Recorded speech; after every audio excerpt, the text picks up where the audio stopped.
It only takes a few minutes for a hiring company to set a task, but it takes hours for the candidate to complete it. In a previous video, we discussed the different task brief options available to hiring companies during the candidate assessment process. In this video, we're going to discuss how to set the task stage of the hiring process up for success. Rather than rely on off-the-shelf, more generic task briefs, at Hawkwood, we prefer to help our clients develop a bespoke task brief that really focuses in on a specific organisational challenge. In our experience, this format is more effective at giving the candidate the opportunity to really hone in on one area in depth, thereby teeing up a presentation of greater substance and specificity. Occasionally, our clients request candidates complete a task at the second stage of the interview process. Whilst each situation is unique, we would typically advise reserving the task for later in the process than the second interview stage, as setting the task too early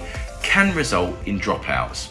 At second interview stage, it's likely that the candidate is still in exploratory fact-finding mode and is not yet fully bought in. Hiring companies should seek to gradually gain more and more enrolment from talent during the interview process before ramping things up with a task later. I completely understand that some might feel dropouts are a great way to separate those who are truly interested from those who aren't, but this outlook does ignore the potential we have to build and develop interest in highly sought after candidates through effective courtship, a vital activity in continually raising the bar. A hiring company might counter my suggestions by saying that their interview process is actually only 2 or 3 stages long. If so, I genuinely recommend extending the interview process by another stage to ensure adequate ramp-up time.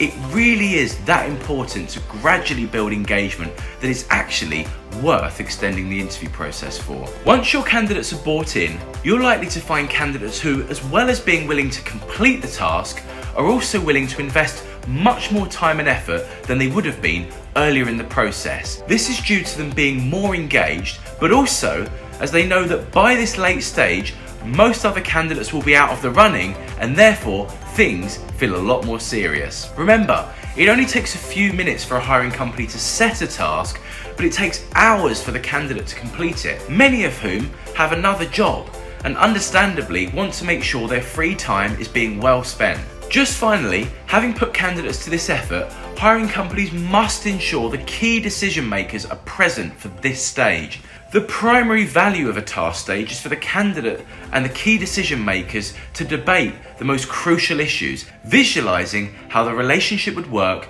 once in the role.